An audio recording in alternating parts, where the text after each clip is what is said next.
Are you looking to upgrade your flaking and pilling RV couch? Let's talk about that. Chris Dow here with Around the Sun We Go, and if you have leather style furniture in your RV, chances are you may have experienced the dreaded cracking, pilling, and flaking issue that has unfortunately become a common occurrence for many RV owners. So what's going on here? Why does the material pill? Well, there are two common reasons why these materials begin to fail. The first is simply a result of friction and pressure over time due to heavy and prolonged usage. This is typically referred to as wear and tear, and generally occurs in localized sections of the material that see the most friction, such as the seat cushions or leg rests. But if you're like us with no pets, no kids, and you're fairly gentle on your furniture, and you're still seeing pilling and flaking, you may be experiencing the other cause of failure, which is a phenomenon known as hydrolysis. Instead of a mechanical breakdown of the material due to pressure and friction, this is a chemical breakdown caused by long-term exposure to humidity and heat. Hydrolysis failures typically manifest all at once across the entire surface, even on sections that rarely see any friction or pressure. Over the years, I've seen countless people ranting about the fabric starting to peel away on their stock couches, but as full-time RVers, we've been using our stock Thomas Payne couch for 3 years, and it seemed to be holding up great. Because of this, I initially assumed all of the premature pilling complaints were from people with rough pets or children, or maybe they just use harsh cleaners or keep their rigs extremely hot and humid. I pride myself on keeping the temperature and humidity very stable in our rig 24/7, so I was proud of the fact that we weren't having any problems. But sure enough, on one seemingly random day, our couch started to rapidly disintegrate, sending small bits of pleather all throughout the camper. We were suddenly having to sweep multiple times a day just to keep up with the tiny fragments that would stick to our skin and clothing and spread like wildfire. Nothing about our routine had changed. We didn't clean with any chemicals or do anything out of the ordinary. It just seemed to happen out of nowhere, similar to the accounts I'd heard from others. It was at this point I realized there must be something to all of these complaints, so I decided to dive in and see what options there were for resolving this very annoying problem. So what can you do to fix your pilling issues? Well, for localized failures due to wear and tear, you may want to simply cover the problem areas with a leather repair patch, which you can find on Amazon for around 20 bucks. Wandering Weekends has a good video showing how to do this, and I'll link that down below, but you essentially just cut the material to size, clean the affected area, stick the patch on, and that's it. But if your material has started to fail due to hydrolysis, it's pretty much a runaway train at that point. You can definitely find slip-on cushion covers or even have the entire couch reupholstered, but for us, we decided we wanted a complete upgrade. So what are the upgrade options? Since we like most of the features of our stock couch, I reached out to the manufacturer of Thomas Payne, which is Lippert, to see if they had any thoughts on the matter. They advised me they were well aware of the issue and had actually taken steps over the past few years to address and eliminate any further premature failures due to hydrolysis. Also learned they've been offering a substantial discount to anyone with this problem on a brand new set of replacement furniture with this new and improved material. And to show how confident they are in the upgraded version, they now offer a 5-year hydrolysis warranty. So a new Thomas Payne couch was definitely an option to consider, but with the topic of RV furniture now fresh on my mind, I began to wonder if there were any other good alternatives out there. So before making any decisions, I got to work searching for comparable replacements. During my research, one of the most popular options I found was from a company called RecPro, which offers a ton of different aftermarket RV parts and accessories, including their very own line of luxury RV furniture. Realizing that most consumers would end up exactly where I was, trying to decide between Lippert's Thomas Payne line or RecPro's Charles line,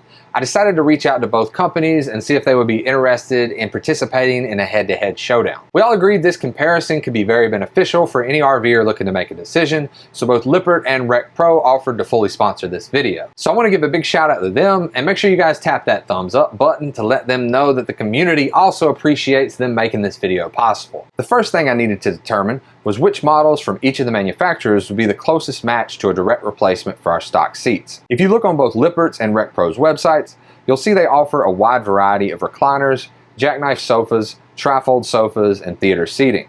The closest matches for us look to be the Thomas Payne Love Seat from Lippert and the Charles Love Seat from RecPro. Both of these sets are modular, which means they come in individual sections and therefore can easily fit through most RV entry doors when unassembled.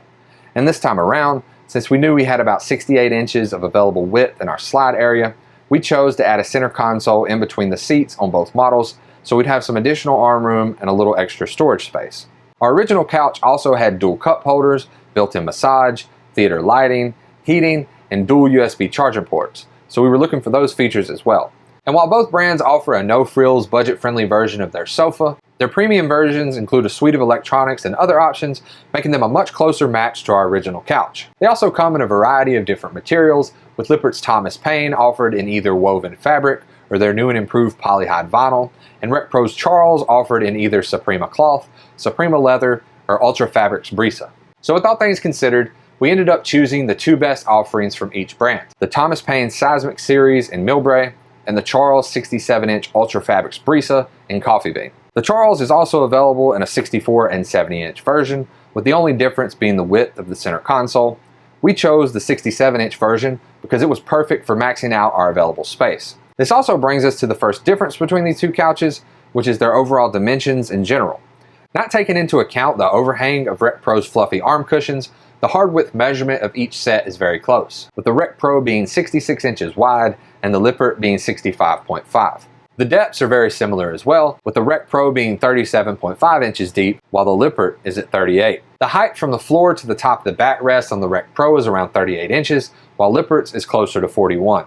And the height from floor to seat is 20 inches on the RecPro and 18 on the Lippert. And while RecPro's armrests are a bit wider than Lippert's, the center console is narrower at only 9.5 inches, while Lippert's console is at 12. The next difference between these two couches is the specific features they offer. Both sets have a fold-down center console with a storage compartment, and while I do prefer the additional space in Lippert's larger compartment, I also prefer RecPro's lid, which easily opens and supports its own weight, much better than Lippert's version, which falls closed unless you open it all the way. Each center console also has dual cup holders. RecPro's are pretty wide and feature a black metal finish. Lippert's are a little narrower and made with a matte silver plastic. They also light up in blue, red, or white with the tap of a finger. The cup holders and the armrests are the same. While this tap to light feature is pretty cool in concept, my wife and I both find ourselves constantly turning the light on accidentally by brushing it with our arms, which has quickly become super annoying. Lippert's cup holders are also at a backward sloping angle, which means full cups can spill, and bottles of water tend to fall over at the slightest movement. And while RecPro's console cup holders aren't illuminated, the ones in the armrest are, and they light up in blue at the touch of this button. They're also perfectly level and house the controls for power recline, retract, and a USB power port. Lippert's power controls and USB port are on the inside wall here, which can be a bit awkward when plugging in a cord, and the buttons are also easily pushed by accident with your hips or thighs when repositioning yourself. So with all things considered, we definitely prefer RecPro's cup holders and power control locations. But the Lippert set does have quite a few features that the RecPro doesn't, including power lumbar adjustment and power headrest, which I use all the time, especially when lying all the way back while watching TV. Heated seats, which are perfect for keeping warm in sub-freezing temperatures, vibrating massage, LED theater lighting, a Thomas Payne power port, which can be used for all sorts of add-on accessories like fans, lights, and even a small table. And finally, a flip-up power station in the center console with an AC outlet and 2 additional USB ports. So Lippert's couch is definitely geared towards more of a progressive theater-style seating experience, while RecPro's is a bit more conservative and traditional. Which brings me to the next difference between these two couches, which is overall comfort. There are definitely pros and cons to each here. RecPro's armrest and center console are definitely plusher and softer than Lippert's, and the overall material is a bit more supple and squishy, much like a traditional residential sofa, but at 6'3", I do feel like I have more room on the Lippert sofa. I believe this is due to its 3-inch higher backrest and the 2-inch lower seat, giving an additional 5 inches or so for me to sink into. I also greatly enjoy using Lippert's adjustable headrest when fully reclined, allowing me to comfortably watch TV from any angle. And while I do like the ease of sitting down and standing up from a higher position on the RecPro set, considering my height and how often I spend reclined, the Lippert seems to be a more comfortable fit for me personally. However, if you enjoy sitting up higher and prefer a softer, squishier seat overall, the RecPro might be the best choice for you. The lengths of the leg rests are pretty similar between the two. RecPro's is technically longer, but considering the differences in seating depth, the edge ends up at my mid-ankle on both sets. The next difference between these couches is the way in which they were packaged and shipped. RecPro arrived via FedEx in 3 separate boxes, and right off the bat I was impressed with the top-notch packaging. Not only were the boxes sturdy and protective, but inside each piece was wrapped in a thick protective drawstring bag. These were super useful for protecting the delicate fabrics from cuts and scrapes as I moved the heavy and awkward sections through our narrow doorway and across the floor. Lippert arrived via XPO, also in 3 boxes, but these were all bundled together on a single pallet. Because of this, these boxes were much thinner, but they'd also gone through much less wear and tear during transit and were in excellent shape. Inside, the smaller pieces were wrapped in very thin plastic, but the two biggest and heaviest sections were completely bare. They were in good condition from shipping, but I was worried I was going to cause some damage removing them from the box and carrying them through the doorway. But I took my time, cut the boxes away, got a good comfortable grip, and carefully carried both pieces inside with no damage. The next difference between these two couches is the way in which they're wired and the number of outlets they require. The RecPro comes with accessories packed loose in a few small boxes.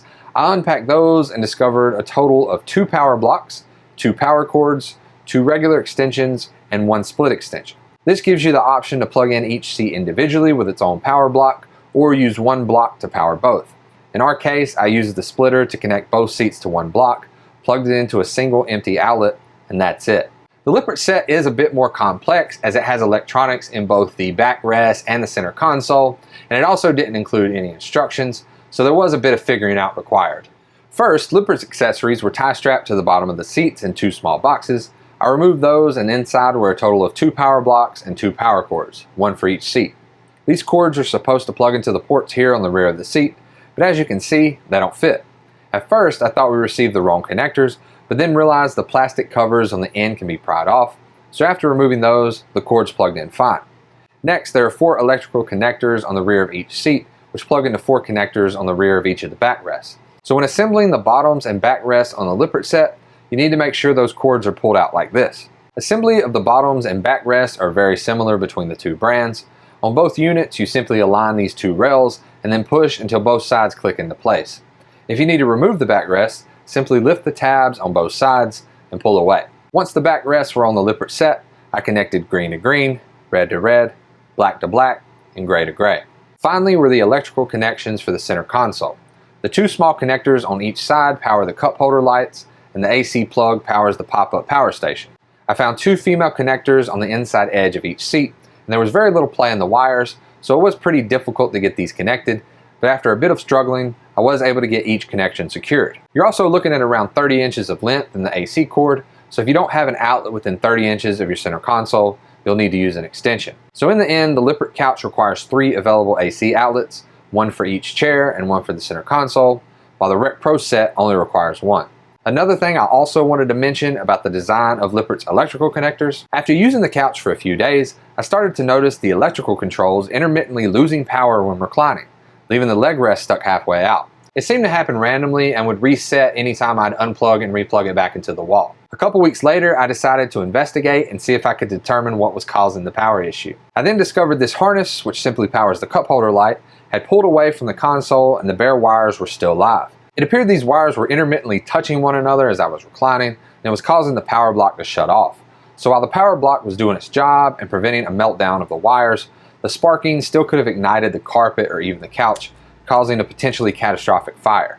So not sure if I did something wrong and accidentally pulled the wires out myself, but considering how easily it must have happened, the design definitely needs to be updated to prevent something like this from happening again. I personally decided to disconnect both of these wires and then tape over the connectors, eliminating any potential future issues. So the worst part about this, no instructions were included in the box. So we kind of just had to figure out how everything connects together anyway. So it'd be one thing if there were instructions and then like caution, make sure you do not lift the couch without making sure you're not pulling, there's no cautionary nothing because there's no instructions. So really anybody could accidentally do this and it could be a bad day. But back to installing the couches. So after all the electrical connections are made, you'll need to arrange the couches into the position you'd like them to be in permanently. On both sets, you'll start with positioning the left-hand seat first, then hook the center console onto that, and then hook the right-hand seat onto the center console. The systems are a bit different, but they function the same. RecPro's has what looks like bolt heads that drop into a track and then slide forward to lock, while Lippert's set has flat tabs on each side that you can drop onto one another to lock in. Once everything is in position and you've made sure there's proper clearance on the sides, front, and back, even when fully reclined and when bringing the slides in, you can then fasten the seats to the ground. I use the same screws I'd removed from our stock couch when taking it out. Now with that being said, the next difference I want to discuss is the warranties on each couch. The first part of the warranty is the mechanical, structural, and wear and tear.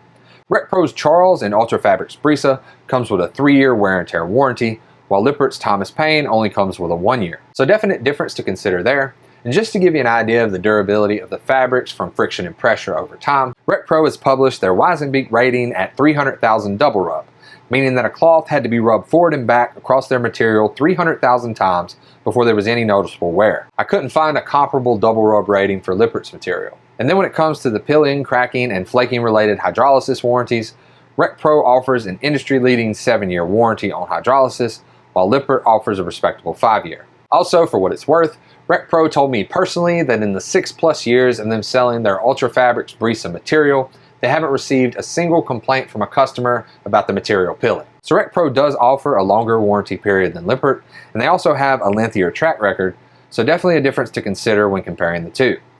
The final difference between these two couches is price. This will fluctuate depending on season, sales, and inflation, but at the time of filming this video, the RecPro set is $2229.95 with free shipping, while the Lippert set is $1994.85, but you have to pay shipping, which I've seen range between $100 and $300 depending on your location. So they're both extremely close in price. I'll provide links in the description for both Lippert and RecPro's online stores. If you do decide on a RecPro set, make sure to use code AroundTheSun at checkout for an additional 5% discount, which will get you down to around $21.18 with free shipping. And as I mentioned earlier, if these premium versions are a bit too pricey for your taste, or you're simply not interested in all the bells and whistles, both Lippert and RecPro offer additional budget-friendly options for each of their couches. If you're okay with manual recline, 2 less cup holders, no electronics, and a little less space, you can save over $500 with Lippert's Heritage series. It starts around $1462 plus shipping and still includes the same 5-year polyhide fabric and warranty. RecPro also offers a savings of $580 on their powered couch, with the only difference being the Suprema cloth or 5-year Suprema leather being used instead of the 7-year Ultra Fabrics Brisa material. These powered Suprema models start at around $1649 with free shipping and still include the same 3-year structural warranty. And finally, RecPro also offers an even cheaper version of their Suprema cloth or leather couch, which has manual recline, no power, and 2 less cup holders for only $13.19 and free shipping. This one also includes the same warranty. So if you're looking for the absolute cheapest option, RecPro's manual sofa in Suprema leather or cloth is your best bet. However, if you already have an older Thomas Payne couch with premature pilling, cracking, or flaking due to hydrolysis, and you're the original owner, you're probably eligible for a discount on your new purchase through Lippert's Resolution program. If you're within 1 to 3 years of the original warranty expiration date of your current couch, Lippert will provide 50% off your new purchase, and if you're within 4 to 5 years, you can still get 20% off. So definitely another factor to consider when making your decision.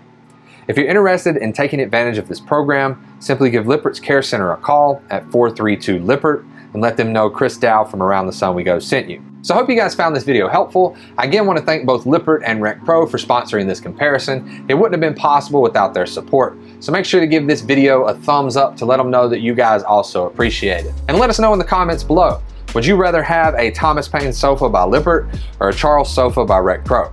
And what features are most important to you? Also, feel free to drop any questions you might have in the comments as well, and I'll do my best to get back to you as soon as I can.